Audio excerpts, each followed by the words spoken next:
record. All right, Jessica, take it away for the for our second set of presentations today. Yeah, thanks, Steve. So I am excited to introduce Mary Fridley. Mary Fridley is co-creator and leader of the Joy of Dementia, you've got to be kidding, and coordinator of Reimaging Dementia, a creative coalition for justice. An accomplished teacher and workshop leader, Mary practiced social therapy for 12 years and uses the social therapeutic approach as an institute faculty member. She's author or co-author of several articles and chapters on the coalition and the Joy of Dementia, including a chapter published in the Applied Improvisation Mindset. Additionally, she's a guest blogger for agebuzz.com, a playwright and theater director. Please give a warm Zoom welcome to Mary Fridley. Mary, take it away. Thank you, Jessica, very much.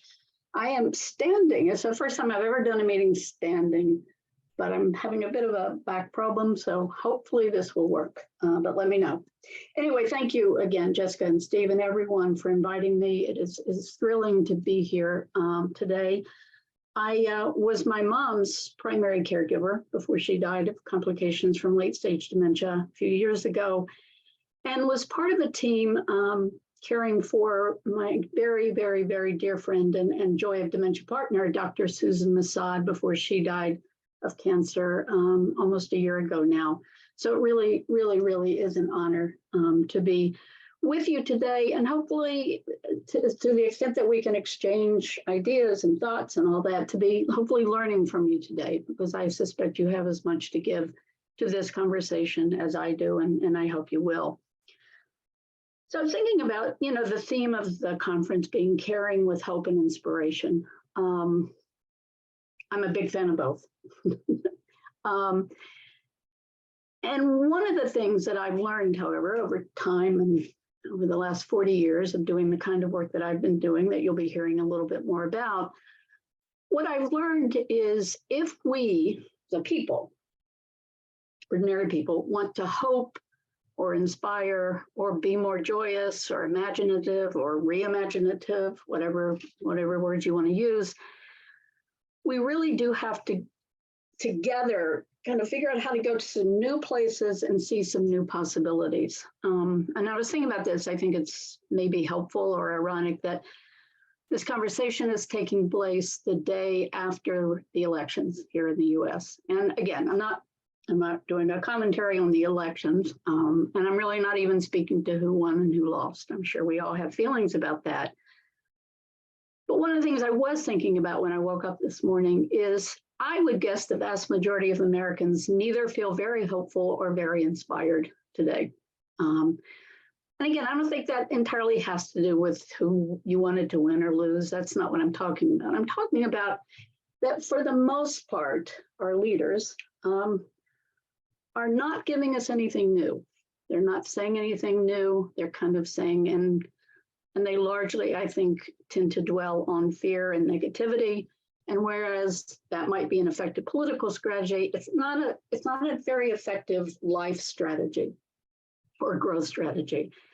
And really, a lot of the work that I do in many different arenas, including dementia, is really help people go beyond what we know how to do. Because if we only do what's familiar with us, what's considered acceptable, if we only do what fits in our sense of self, our identities, including, by the way, I think this is a major identity, the identity of care partner, then I think we're just very limited in what we can accomplish and give and be intimate with. Now, this isn't easy. We live in a labeling culture. I mean, we label people before we know them. Oh, well, I can tell she's this way or that way. And, again, labels might be great for cans. I find them very helpful given the allergies I have. They're not particularly helpful for people. And even, by the way, those labels or identities that we might consider positive. I'm not just talking about the bad ones or the ones we use to put each other down, but really even the positive. So I thought maybe, since I would love to see all of you, because mine is a very interactive, playful. Usually I do this with everyone on screen. However, if we could all just maybe play together on chat for a minute, maybe everyone could share and just take a moment to write simply an identity that you have that is both one that perhaps is very, very positive for you, but also it holds you back given how it is, because all labels and identities constrain how other people see us. So for example, mine is that I'm somebody who gets things done. And I can honestly say it sometimes drives me mad. That for that to be the expectation, even as I am, enormously proud of being able to get things done. And so I know some things are coming in, the responsible one, faithful. So keep writing. It's just helpful to get to know each other in a kind of a new way and to begin to think about, we got to break out of all this, including being a caring person. I think somebody said that, and we'll kind of play with that as well. So just to say a little bit about me, and so you know kind of where I'm coming from and the lens through which I'm doing this work. I'm talking to you as a developmentalist. And I'm sure if I could see you all, you would be looking at me kind of blankly, probably politely. My sense is this is a very lovely group of people. Because, in part because development is used in a lot of different ways in our culture. The UN has development goals. Housing complexes can be called development. Now, this might be my New York coming out, but they're called housing developments here. Many of you may be familiar with what Piaget wrote about stages of development. And so all of that is right. That's all out there. It's fun. I'm a fundraiser. Fundraisers are called development people. And that's all good, but that's not what we mean by development. For us, development is the capacity that we all have together to create something new out of what exists, including all the crap of our lives. Because I think there's a popular notion that you have to keep avoiding the crap of lives. And that's going to depend, our identifying what you might understand is crappy in your life could be very different than mine. But nevertheless, we deal with a lot of crap in our world, in our communities, in our families, in our lives. So we have to learn how to build something new with that and come together to do that. And that could be new ways of saying, it could be new ways of talking together, it could be new ways of healing, of being helping, of caring. But whatever it is, it's what it is that we create together. I mean, I was thrilled, actually. I didn't expect it, but I was thrilled that Dr. Rabin's introduced all these revolutions that have taken place. I'm also happen to be a big fan of revolution, and with a small r, and especially revolutions with a small r that ordinary people were involved with. Excuse me. And I think that, so I'm introducing, if you will, a play revolution that's taking place around the world. And it really is an international phenomenon now. And that's why I'm very pleased to be able to introduce it to you. And but as a developmentalist and play, as you'll learn in a bit, has a big part of that. I relate to all of you. And I will relate to all of you, even if we never see each other, as being an active creator of your life. We can create our lives, we can recreate our lives. None of us is ever who we are, those identities that people are very generously adding to the mix. We're also who we're becoming, and that's always true, although we're much more familiar with and get much more support as adults to be who we are.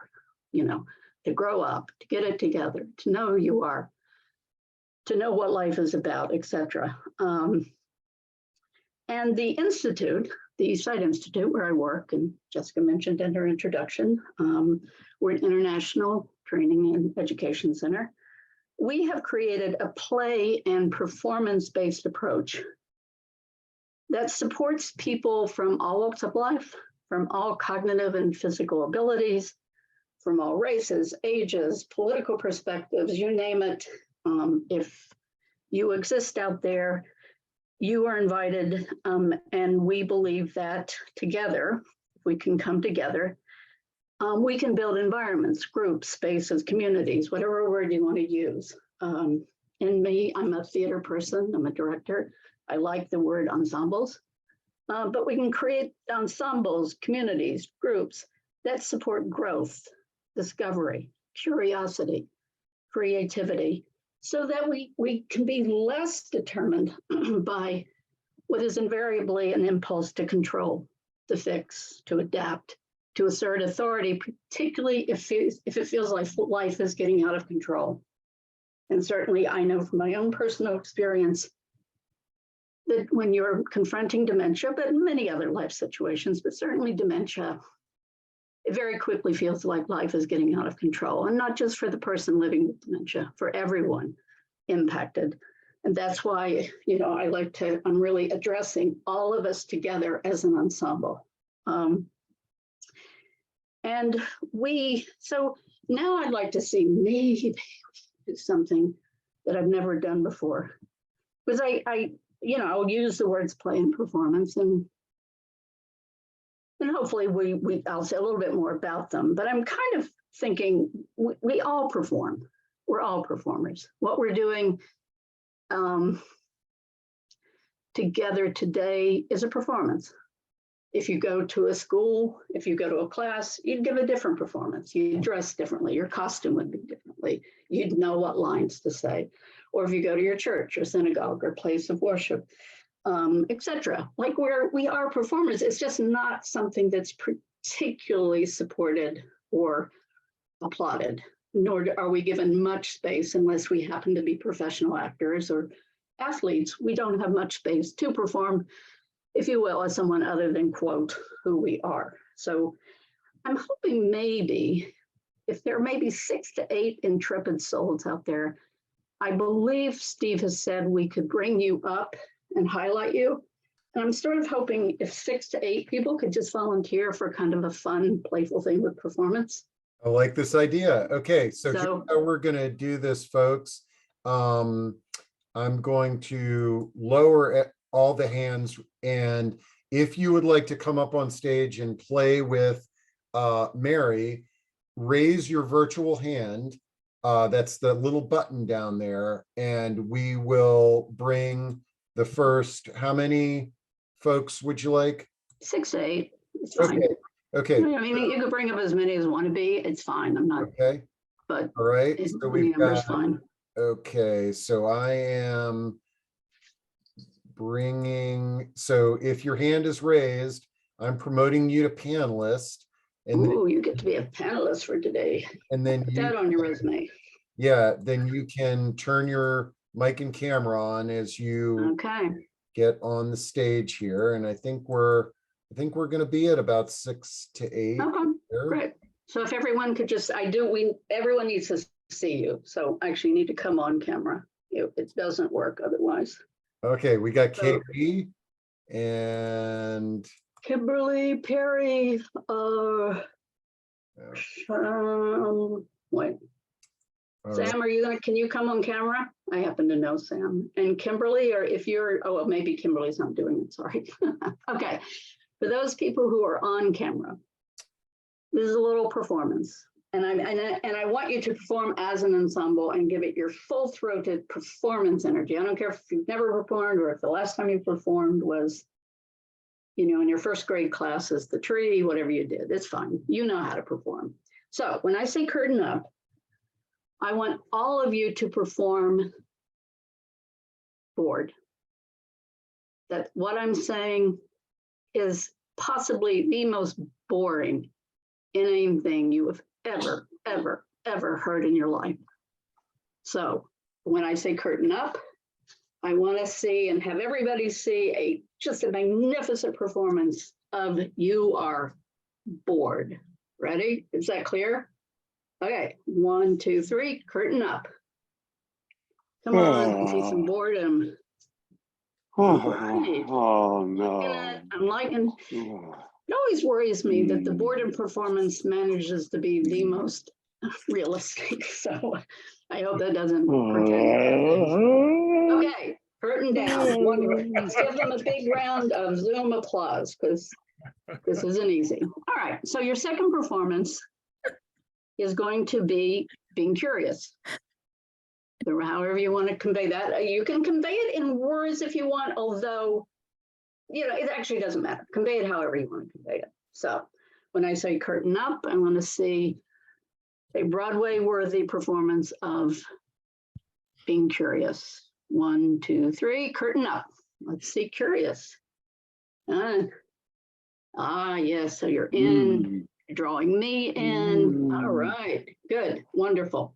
Curtain down. All right, final performance. Curtain up. Oh, sorry, I didn't give you the performance. I was premature.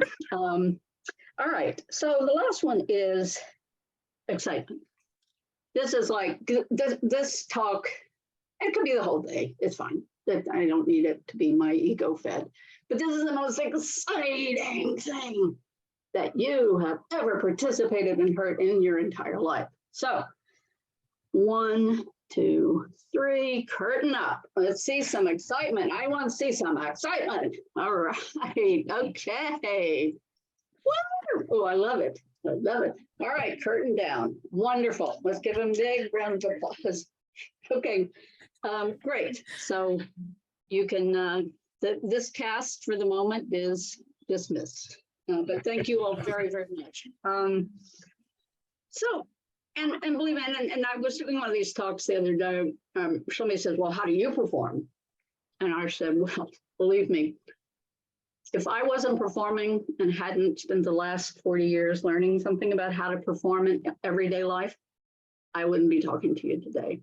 Believe me. I mean, you have to trust me, but I am not the world's most comfortable public speaker. It did not come naturally to me. And as well, Chris, I'm not even the most gifted or comfortable improvisational person. And we will be doing, trying to do some improv and improvisational play. But what I have seen and what I do know in my gut and in my heart and everywhere else one can feel things, I know how much I've grown and how much I've been able to do that I never would have thought possible. And I've seen it in so many people who've just gone to places in their lives and created things they did not think was possible. So that's why I'm just so passionate about sharing some of our discoveries with you all today. So again, thank you for those who participated. So through Joy of Dementia, you gotta be kidding, which is a workshop and conversation series Susan Masad and I started about 6 years ago, and we've now taken it out around the country and to some extent around the world. We wanted to bring this approach, and particularly its emphasis on improvisational play and performance, because we really genuinely felt that it was one of the most, if not the most powerful way to transform what I believe is just a soul, hope, inspiration crushing, and by the way, a highly individuated tragedy narrative is what I've come to call it, as have others. A tragedy narrative that dehumanizes everybody impacted by dementia. It's not, in my mind, dementia dehumanizes everyone, not just the person living with dementia, but us all. And I think it's a narrative that produces so much shame, so much isolation. In part because almost de facto, and I'm not talking about there's individual exceptions. I'm not speaking to any individual situation. I think people do remarkable jobs relating to dementia and life challenges in as giving and positive a way as possible. But I am talking about an overall narrative that nevertheless, I think shapes how we think about this, how we see it, how we see what's possible. And so because I think it's a narrative that basically insists that nothing new, nothing growthful, nothing joyful is possible, period. A lot of people agree. I mean, we've had articles written about our work. We had an article came out a couple of years ago in the Washington Post. And it wasn't just about us, but it was about this kind of joy movement that's now building around the world. And they got a record number of responses, about half of which were wonderfully positive and about half of which were angry as hell. And I understood both. I was very grateful for the positive ones, but I understood the anger, like how dare you use joy in the same, sentence as dementia. And it taught me a lot, which I can say something more about, but it taught me a lot. I believe what I say. I don't believe that improvisation and play is the same as just finding humor in or laughing at things. I'm not laughing at dementia. I'm not laughing at the pain and the confusion and the angst that it can create. I went through all that. But we can play with it. We can do something new with it. We can create we can at least be empowered to create and take all that's available to us, including the very wonderful knowledge that Dr. Rabins has, and figure out how the heck do we use it so that our family, our community, this whatever unit is around, including the person living with dementia, so that it supports us to continue living our lives as fully as possible. Because even if you receive a lot of information, which I support, and I'm thrilled that the consortium and other places exist, you still have to figure out what to do with it. How do you use it? How do you use it in a way that's, again, can perhaps use this as an opportunity to go to some new places together. So the Joy of Dementia is just one of what I've come to call playgrounds for adults that's being created around the world. And again, these are places, spaces, environments where people of all abilities and life circumstances can improvisationally play together. Because, and I really, really believe this, to quote play advocate Brian Singer-Smith, the opposite of play is not work. We make that dichotomy. One, I think it's a false dichotomy, but it's the opposite of play is not work, it's depression. And I think we as people, and I think as a world, as a country, I think we're pretty depressed. I'm not talking about clinical diagnoses. I think we're sad, we're depressed, and it's not clear, and we want desperately to go something, to have something new in our lives, to have some hope. So maybe again, if we could just use the chat for a sec I guess the chat's probably the best. How many are people, just say I am or I'm not, I won't make it complicated. Who is familiar with improvisation? Either you've participated in yourself or you've seen it on TV or whatever ways you've been exposed to it. You at least have some sense of what I'm talking about. Okay, oh, good. I like all the little rising thumbs up, that's cool. Okay, good. So we have some performers and improv people here. Great, because I'm going to ask for more volunteers. So for those of you who are not, good for your somebody had a son in high school who's doing it. Get him young. So improvisation, simply put, there's a long history. I'm not going to attempt to tell, although I will say openly as a plug, I think you should add improvisation to the mix of things you should kind of get to know as you go through on this journey. I really do. I think it's as important as knowing about the drugs or knowing about, what kinds of supports, everyone needs in order to live well with dementia, et cetera. But improvisation basically is the ability to say yes and. So it's everything that's coming to you is an offer, regardless of whether you agree with it, think it's right, that it's not your interpretation of what it is, it's whatever is given to you is an offer. So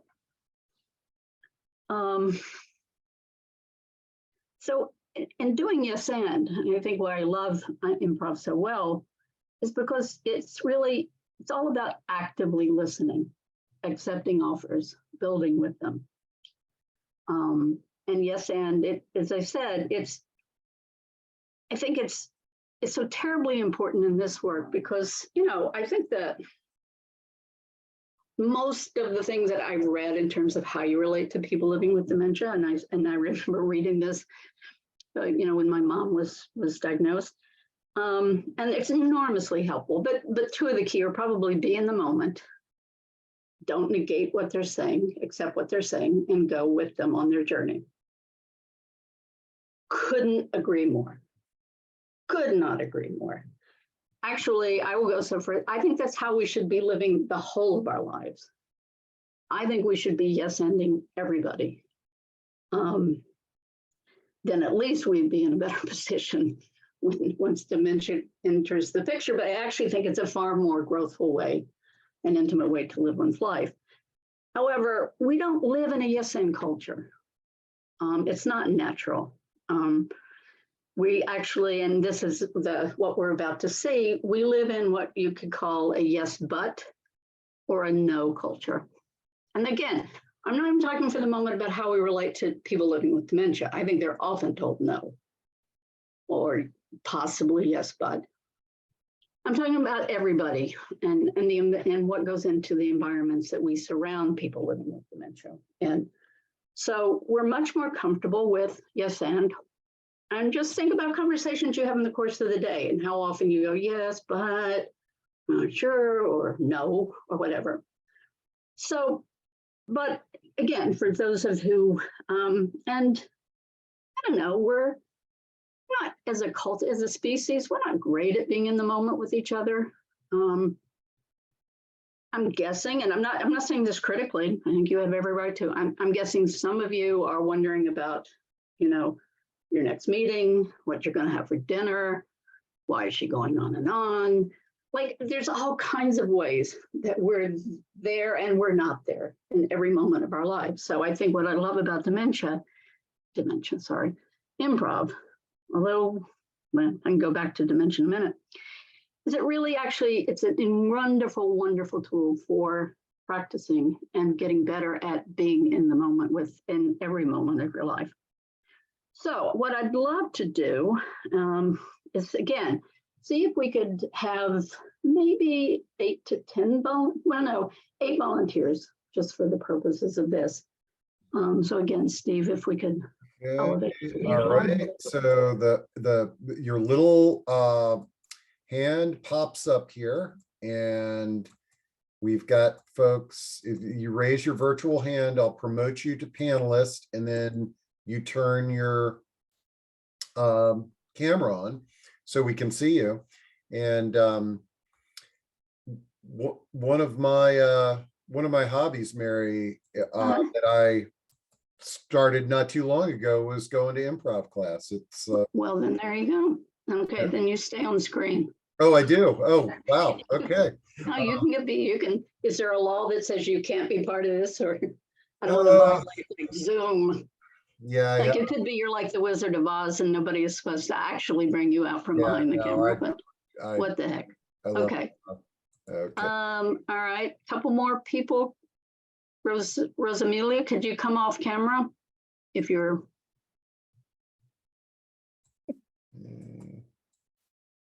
Okay, we're getting the camera up. I'm trying, but no problem. No problem. Wait. Actually, you know what? Even if you can't, you can hear and we can hear you. I realize. I would love to see you, but don't get nutty about it. It's fine. Okay. Resimula doesn't have a camera visible, so that's fine.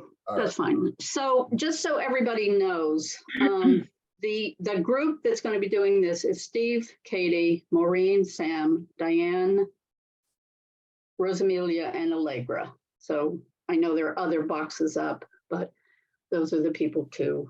And I think for the purposes of this is a bit of a different thing, but I think you need to call on the person you're then handing this over to, because if we were in person, it would be obvious, but screen's different. Okay. So you are a group of colleagues And you're planning a retirement party for a beloved colleague. Keep it simple.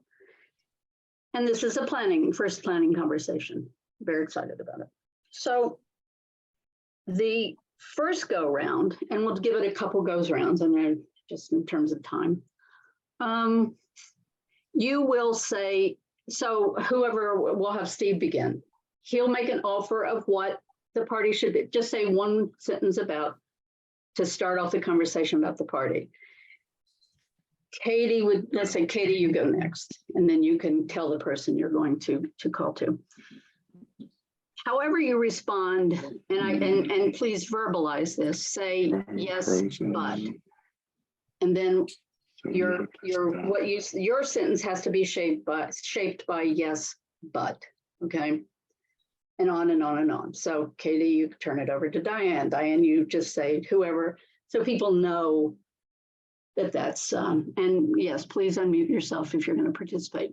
So Allegra and Diane, you need to unmute. Katie, you need to unmute. Everybody should be unmuted because we need to do this, fairly quickly. Okay, is everybody ready? Okay, Steve, begin. Oh, Katie, I'm really excited about George's retirement. He's been with us for so long. Yes, but I wish he could stay with us longer.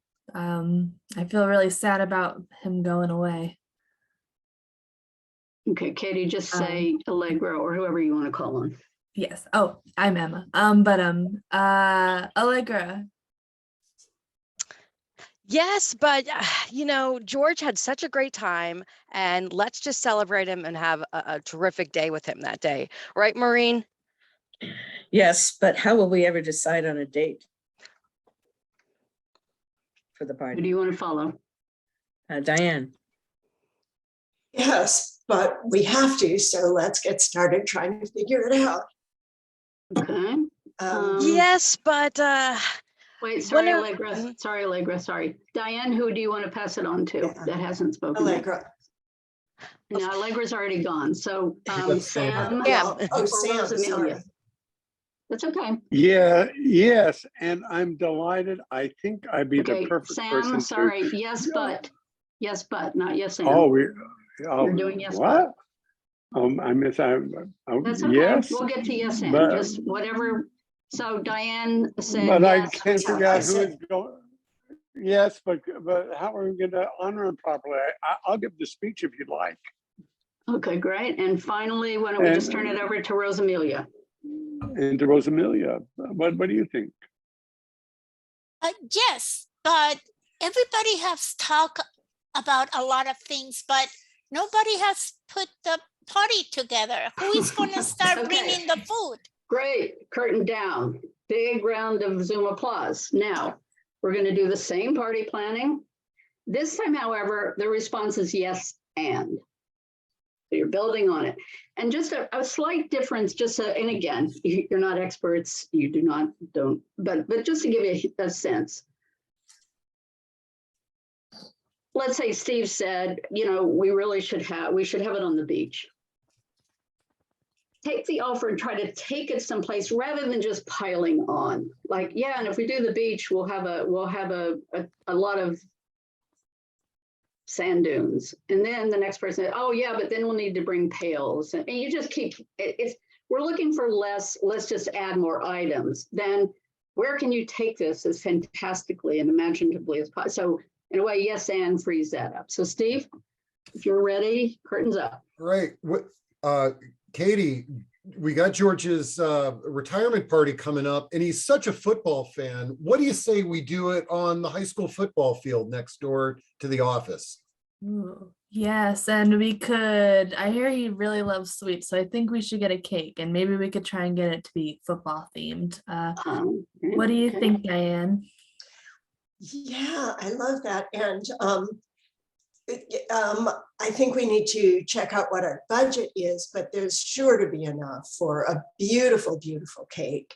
And then from there, we can figure out the rest of the food. Sam, don't you think? Wonderful. Pass it on. And all I ask is, again, just say yes and whenever you're called. Okay, Diane, who are you handing it to? Sam, don't you think so?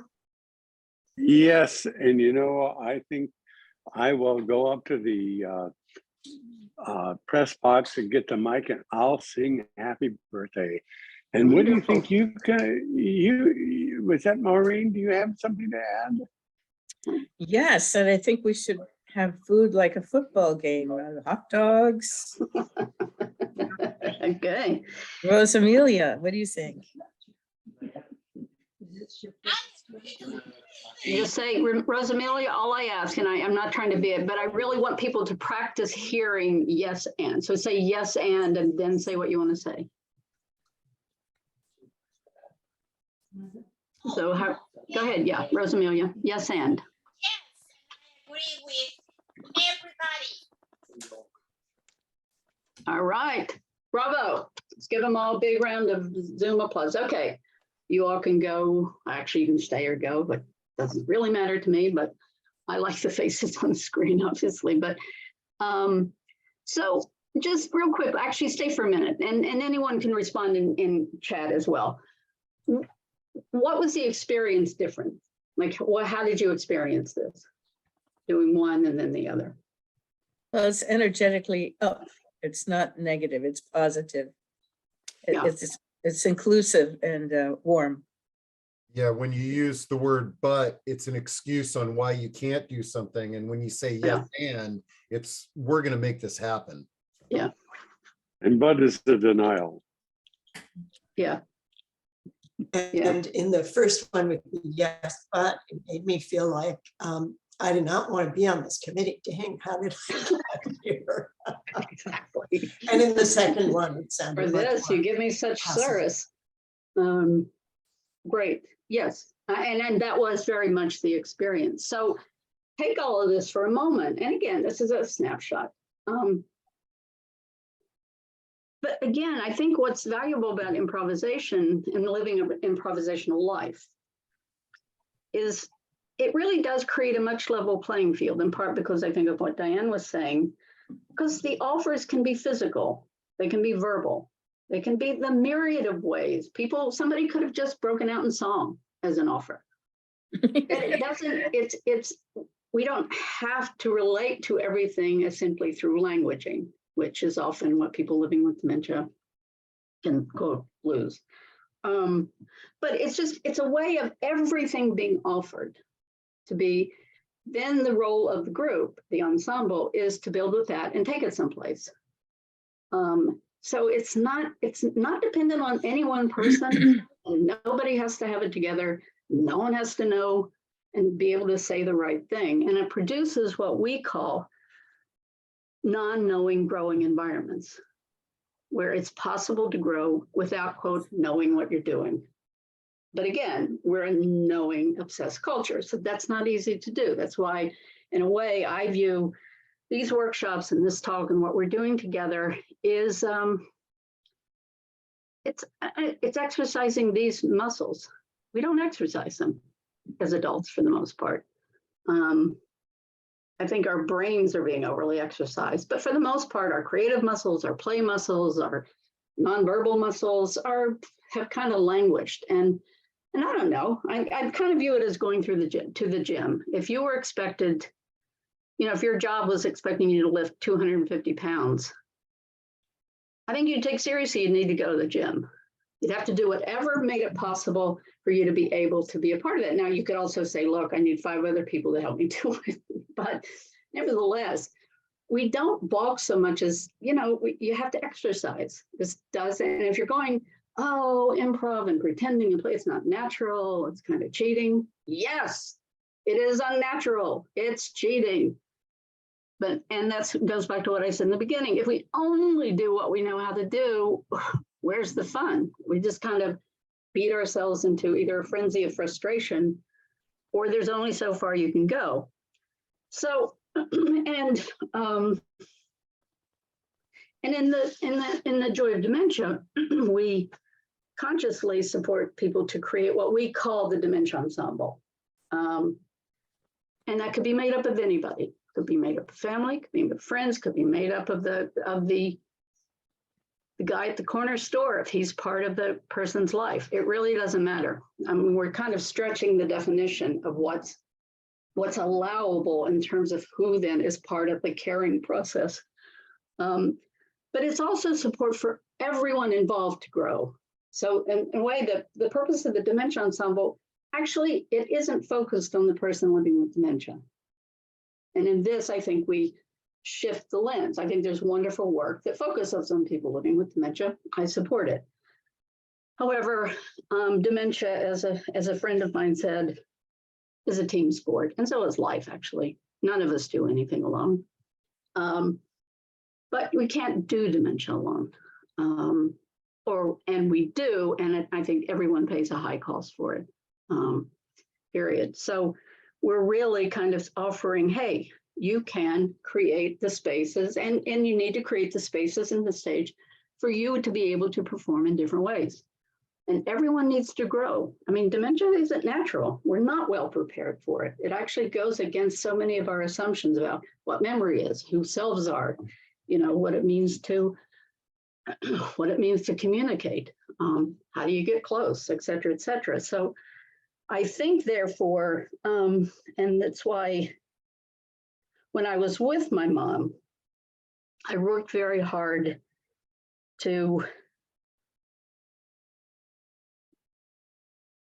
radically accept and get all the support I needed to accept that I couldn't fix anything.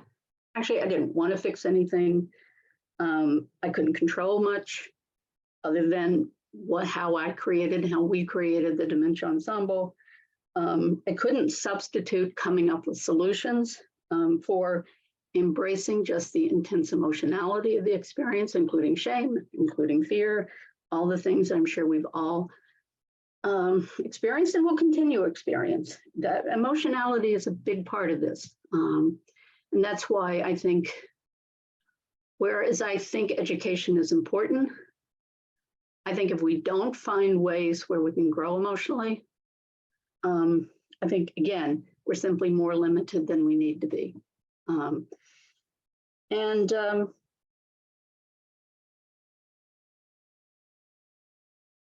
Because I wanted to, and this was very personal to me, but I'm sure hopefully it speaks to others, and I'll wrap up with this.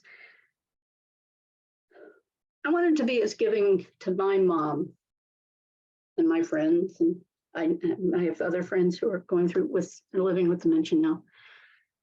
I wanted to be giving to my mom as who she was becoming, rather than who I needed her to be.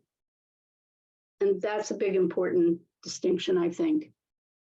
Because I think a lot of the shame in our lives, period, and I think we live in a very shaming culture, but I think dementia is full of shame. I don't think it's talked about nearly enough. But I think shame is often located in the, if you will, the gap between how we want things to be and how they are. And it's hard sometimes to live well with that. Often that gap can be this big or this big or this big. That it's just never going to be what we want it to be. However, that doesn't mean, if we have the support and the tools, that we can't take all of that and create something wonderful. But wonderful not needing to be an abstraction or an idealization. Maybe it shifts what we mean by wonderful. In a way, I know that I had that experience. But what I feel strongly about is, in saying all this, is I'm really supporting everyone to do whatever we have to do. And for some of us, it may be easy. For some of us, it may be more difficult, to be better environment builders, because environments matter to all of us. I mean, we've all worked with toxic workplaces, or boring teachers who, can barely, we can barely stay awake. It matters the environment we're surrounded in, how far we can go, what's possible, what we can kind of dare to dream. And I think that if we surround people living with dementia, it's up to us to create the environments in which people living with dementia are living in. I don't think by simply looking at them and making sure their needs are met, although again, that's 1,000% important, but but not if it means ignoring the rest of us, because we're very important in this ensemble. And we've got some growing to do. We really do. It's not said as a criticism, it's kind of a fact. So if we do all this, if we can kind of use our strengths and use our vulnerabilities and come together and create all of that, what we're talking about, will it make everything okay? No. But I do believe that it gives us the best shot at creating with, embracing, rather than fearing and becoming paralyzed by the unknown. And so much of our world and so much of dementia is unknown. And I think that we've got to have some ways of navigating that so that we actually can hope and be inspired that there will be a future that is meaningful for all of us when all is said and done. So thank you. And I guess, I don't know what time it is. Guess we can open it up for questions or comments or. Yeah, absolutely. We do have time for some questions, and let me look at our, let me look where we're at here. The, Now sit. okay. The, oh, well, I Okay. love this one. You got a compliment on your hairstyle. So that's always, Yes. yeah. I really worked my hair this morning. Yeah. Okay. Let's see. Michelle says, I couldn't imagine where you're going with this, and I found myself touched and grateful. Oh. I hope your back gets better soon. Okay. Well, actually, let me just, I know that's not a question, but I think what you're saying is very, very important, because I think the other, which I didn't say, but the other attribute of creating playgrounds and learning from children and how children play is there doesn't always have to be a point to things. And in a way, I often say, and not entirely jokingly, I would, if you quote, get something from this, then I've probably failed.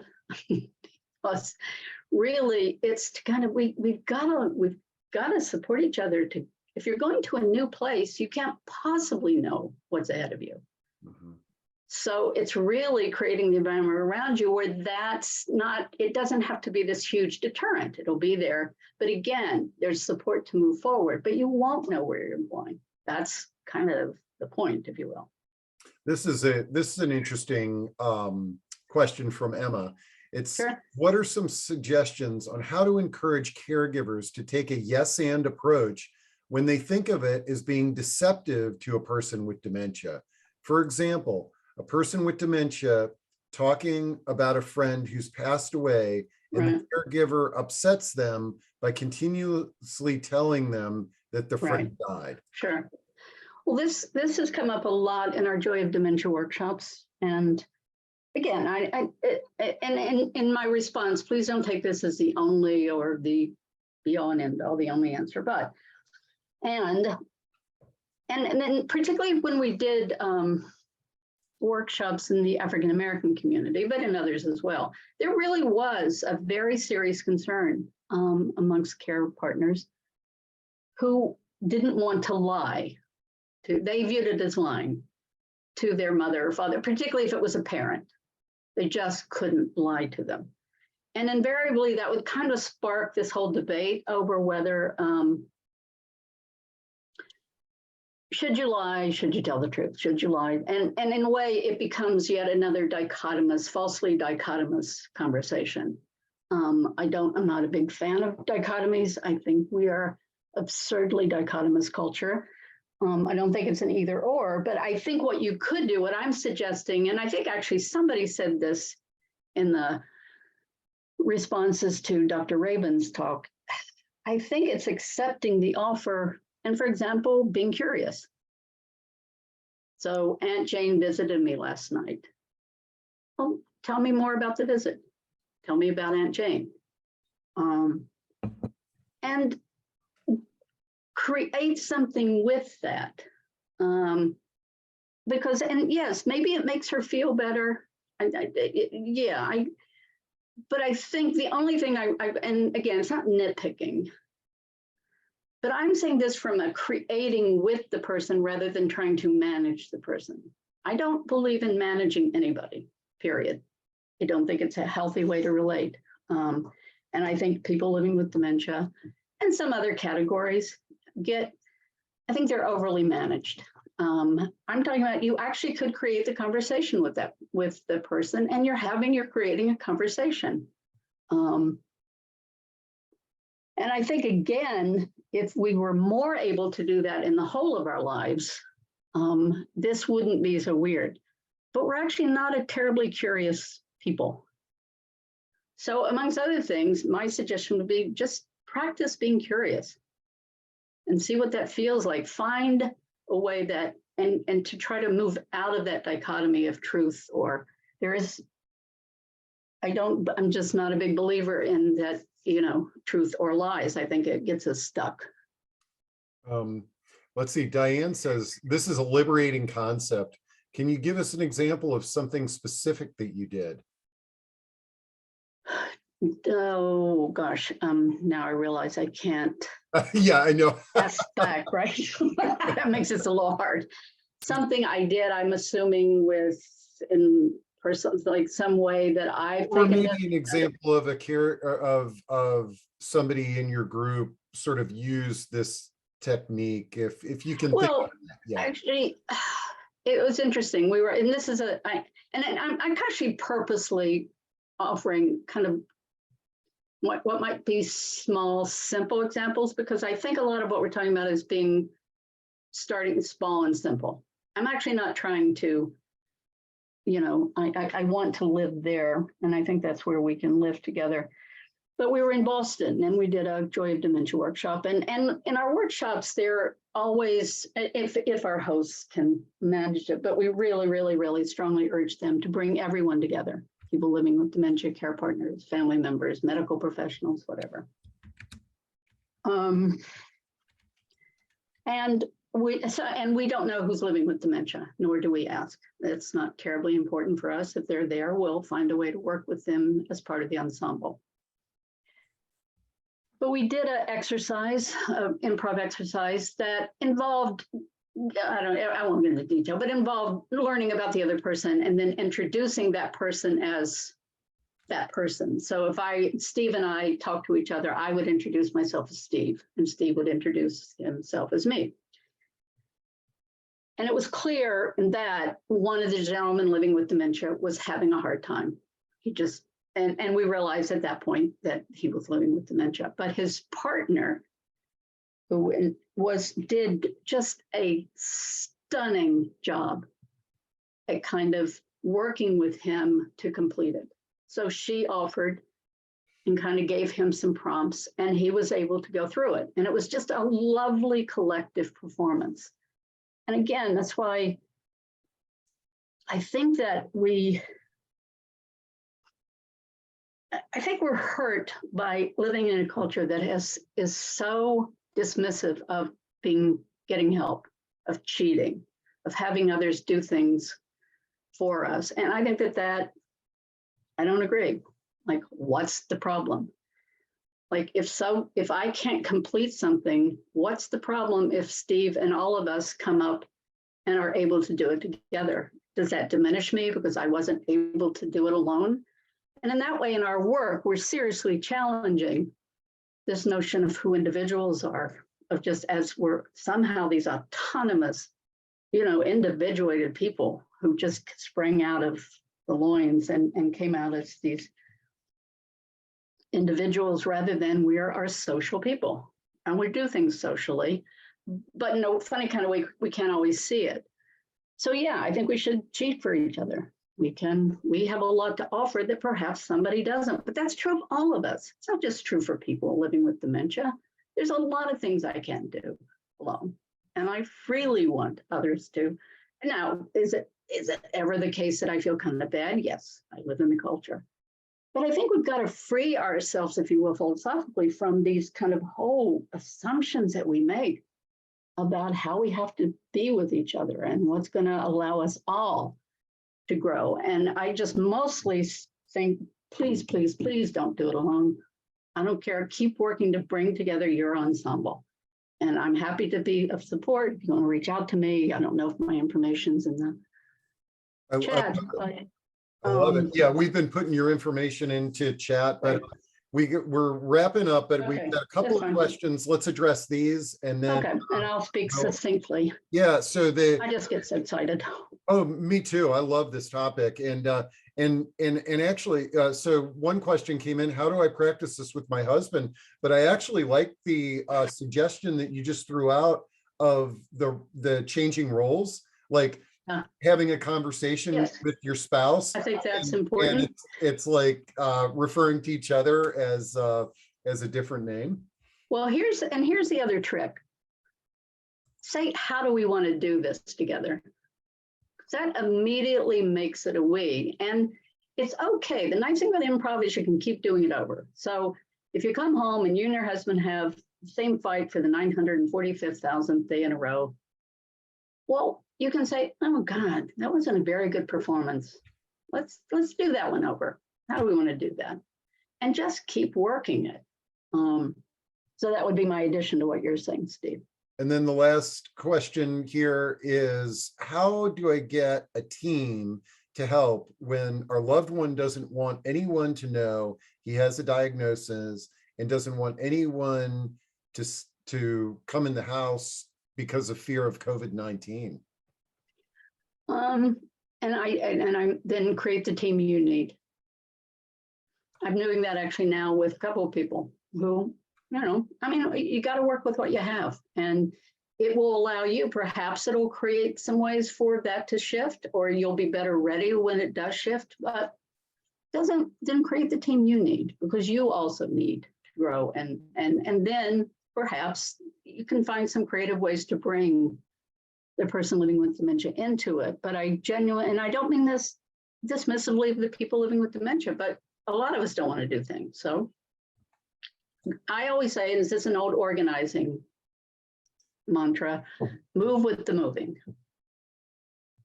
And then hopefully as others join you, great. And some people might leave along the way, but just keep trying it, keep moving it, keep finding what works. And if you need to do it over, do it over. There is no right or wrong. I love it. That's a great way to close things out. Thank you all. And thank you especially to the ones who participated. Who volunteered and participated. Hopefully we can do much more of this next time around. Now I'm inviting myself to the next time around, but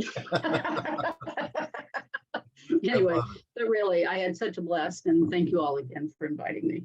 Oh, I love it. Thanks so much, Mary, and welcome back, Jessica. I guess we've got some closing words that we've got to take care of here.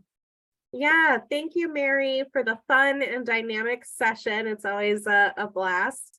And thank you, Dr. Peter Rabens, for your wonderful presentation. What a treat to have had you both present on such an insightful topic. Thank you so much. I just want to remind everyone to visit the virtual exhibit hall to explore some of our local resources in Northern Virginia. You can click the link that has been dropped in the chat. And now it is time for our spinning for door prizes. So today, oh, boy. Yeah, let me put that up here. Yeah. Okay, the wheel of names, everybody's favorite thing here. And I think one of the coolest things when we look at the wheel of names this year is just how many people are registered for this event. That is close to 400 are here. So do you want to virtually spin the wheel there, Jessica? Sure. Okay, here it goes.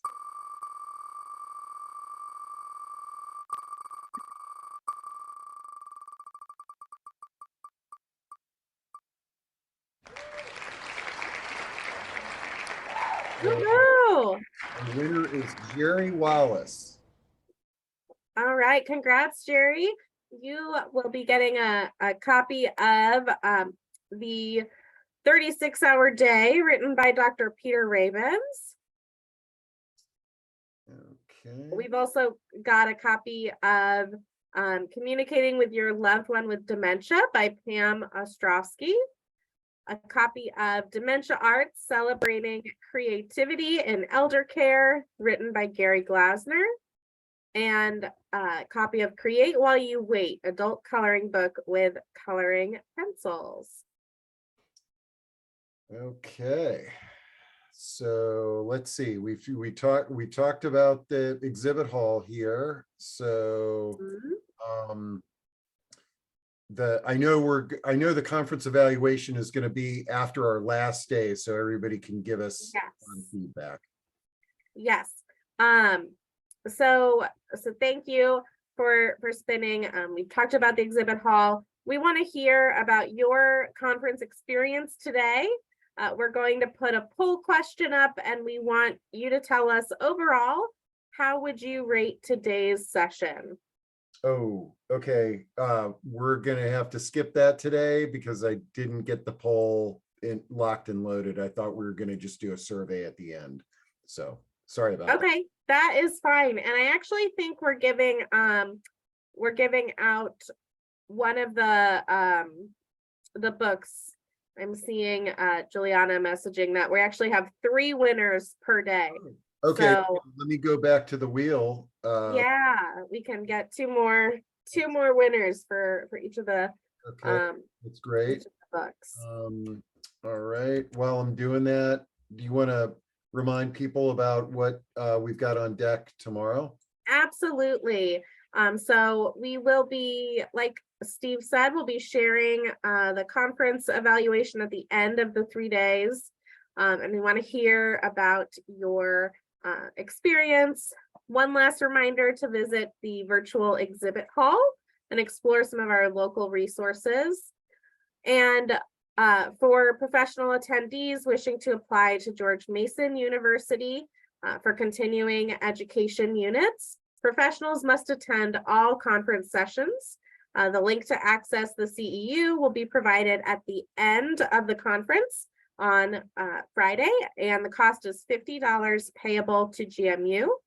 If you do not need an official CEU, but do want a general certificate of attendance for this conference, we'll be including a PDF of a certificate in our post-conference email. And we have four books each day, so we'll spin our wheel 3 more times. Okay, all right, so here we go. Spin number 2.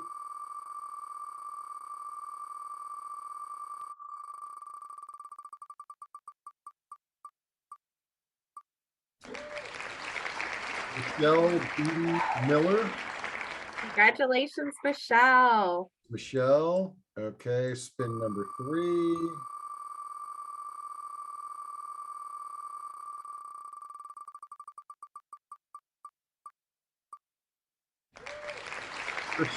Kristen Crowley. Congratulations. Kristen Crowley. Okay, and then Last one. last one here.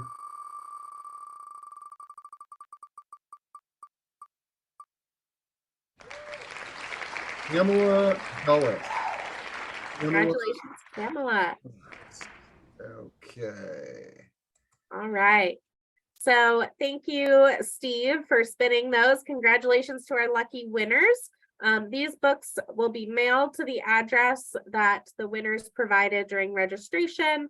If an address wasn't provided, we will email you to get one. And we'll be spinning for more giveaways each day of the conference. So you still have some chances to win a book if you didn't win one today. As we end the first day of our virtual conference, I want to remind you all about tomorrow's program. We'll be hearing from Kathleen Johnson with the Georgetown University Medical Center Memory Disorders Program and Leanne Belasco from the Levine School of Music.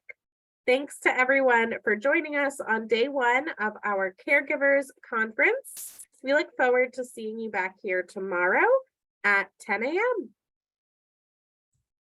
All right.